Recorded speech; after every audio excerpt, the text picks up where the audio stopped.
Well, good morning, everybody out there in YouTube land. I hope you're all fine and dandy. Today mostly finds me sitting inside Merlin to escape the bedlam of the household. It's not really, it's just to get out and have a bit of a change. And as I've said before, I always feel wanted and loved inside Merlin. Not so much indoors, but definitely in Merlin. And yeah, it's just a really nice place to be. It's comfortable and cosy, and it makes me a very happy Dan. It really does. So I decided to come out into Merlin and just shoot the breeze, as it were. Really, I'm not going to be doing a big vlog today because the weather's crap. To be honest, it's really cold here, and it's sort of overcast, and things that I did want to do today would mean being outside in the garden with the kids. I mean, they can still go out there, but it's not the nicest of days to do a vlog on. So there are some things that I'll be keeping for hopefully tomorrow, if the weather turns nicer, or certainly later on in the week. I'll tell you what I've had that's been a real pain in the backside this last week or two. I've had a real problem with hay fever. Now, I never used to really suffer with hay fever, and apparently I never knew that it's one of those things that you can sort of pick up at any age, and then it can leave you at any age. It's not just one of those things.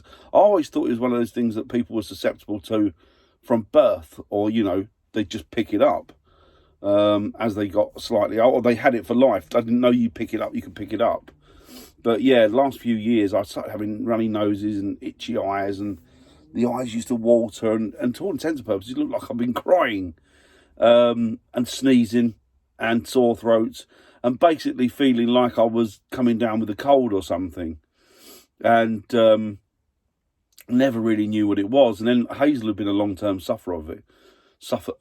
So she knew exactly what the symptoms were. And she said, well, I think you should try some of these antihistamine tablets. And I tried one. It was it was amazing. It just kind of cleared it up. Not fully, but it made it so that I could actually function properly. And this last week or so, it's been particularly bad.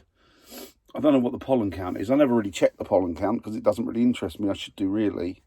But yeah, and so subsequently I've got this, it's itchy, see? Just itch because of it. So this is blooming exciting, isn't it? Me talking about scratching my back and being itchy. These are the sort of things that you guys sign up for, isn't it? These are the sort of things that you come to my channel to see. I was thinking of making the vlogs a bit more exciting. I've got, as I said before, I've got an old shopping trolley, and I've got a very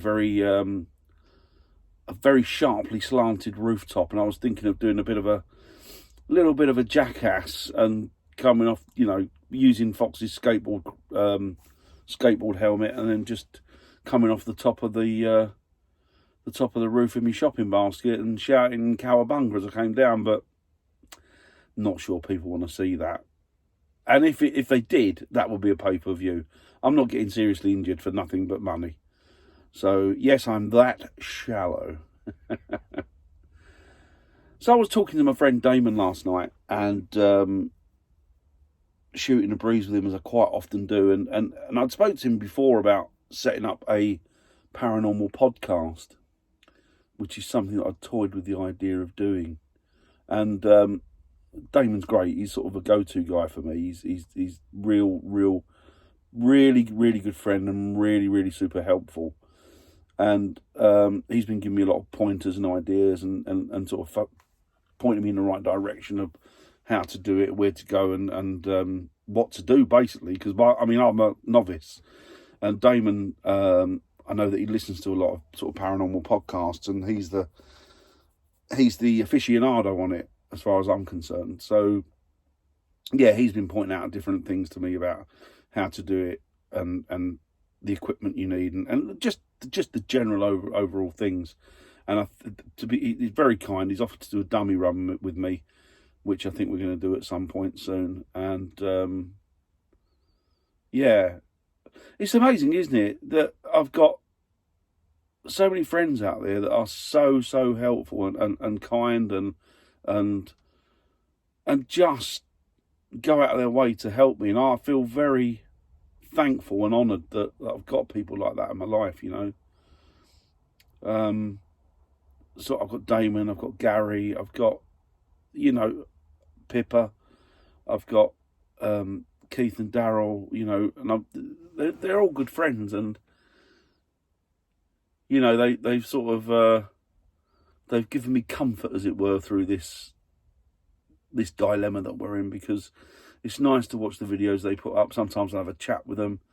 As you probably know, we do a thing on Sunday nights. I don't know if we're doing it this Sunday, but it's a live where we just sit down and shoot the breeze and talk crap, really. For anybody who's interested, come along to one of those. I'll put the link in the description at some point if we're doing one this week. But they were generally good things. But it's just nice, isn't it, to know that when the crap hits the fan, that you've got people there that you can rely on, that are really, really, they've got your back, as it were. And I'm thankful for that. I really, really am. And YouTube has become such a great community for me. It's meant that I've been able to meet people that I otherwise wouldn't meet, which is the same with any case, really, isn't it, or anything that you do. And it means that I've built this rapport up with people, and I've been away with people, and it's great. It's just wonderful. It's wonderful. And I must say, I've met a few miserable gits, but only through the ether.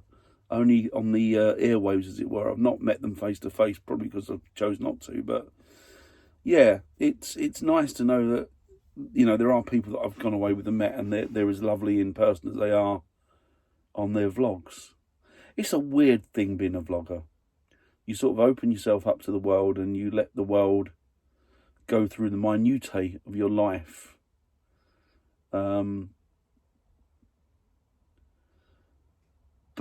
I think the thing is that most vloggers that I've met, most YouTubers that I've met, when you meet them in real life, even though they're as nice as they are in their vlogs and you know, on their videos, quite a few of them are recluse. Quite a few of them are very, very quiet, laid-back people, and private people as well, which is quite odd, really. I mean, I'm not really a fantastic one for mixing with people. I don't like big crowds. I don't like parties. Even when I was younger, even when I was sort of in my teens and early 20s, and my friends were going out clubbing and stuff like that, it really wasn't something that appealed to me. I've always preferred to sit at home with my slippers and a pipe. Not my pipe, but obviously, you know, it's a metaphor. But yeah, I've never been one for sort of going out there and mixing in big crowds. It was too conspicuous for me. I didn't like the drawing of attention. But now I'm doing this and opening myself up to lots and lots of different people. And showing you, as I say, the minutiae of my life. But I don't know why I do it. Well, I do know why I do it. I do it because it's a log for my family, for my children as they get older. And they want to look back on these things, or myself and Hazel want to look back on them.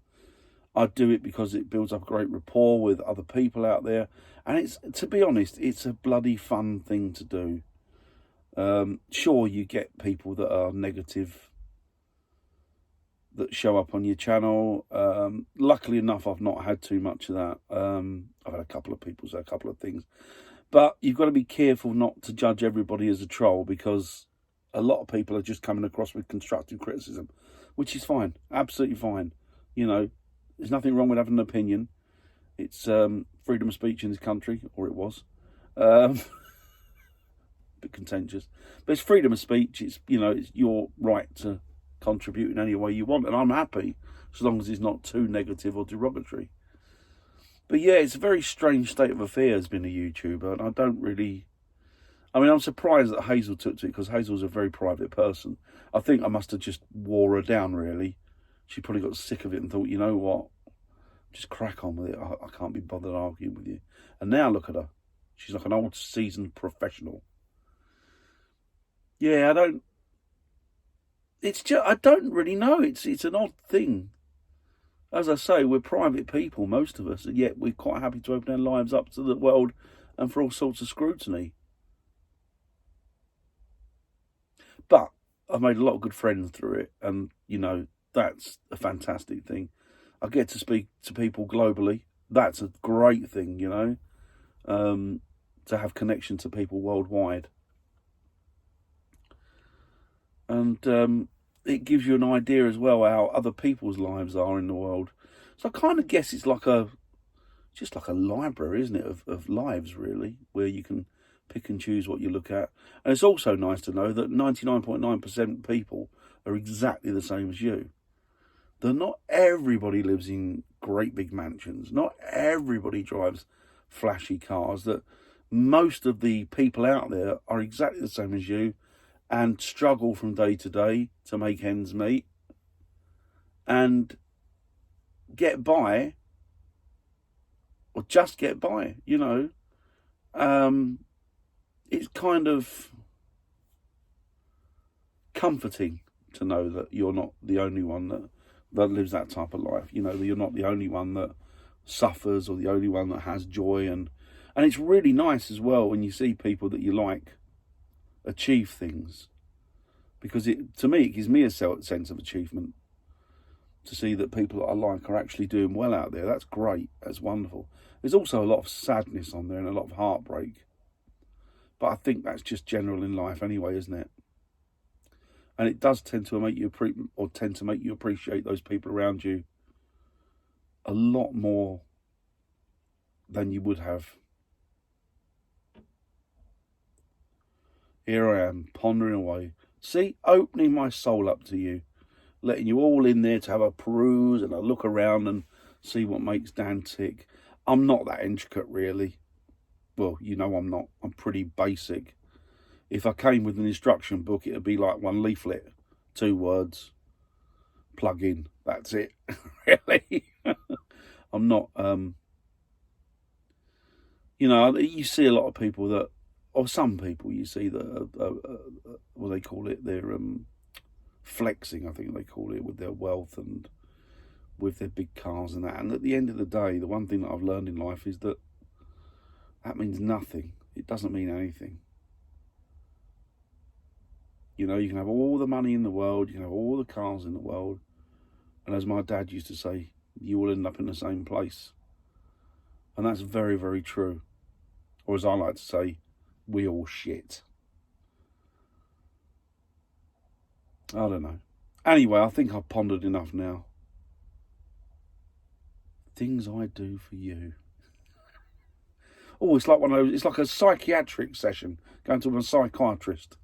Perfect. I'm washing me dirty laundry in public, and I am exorcising the negativity in me by chatting to you guys. But in all honesty, you know, I do thank you all, and I do appreciate you all out there for being with me and contributing, and just watching this fat bald bloke from Hertford be stupid, really. It means a lot. It really does. Right, I'm off. I'm going to have me tea. I'm going to sit in here, ponder life some more. Who knows? I may come up with some other nuggets of truth that I'll be able to put down on video. Anyway, I'll speak to you in a bit. Bye.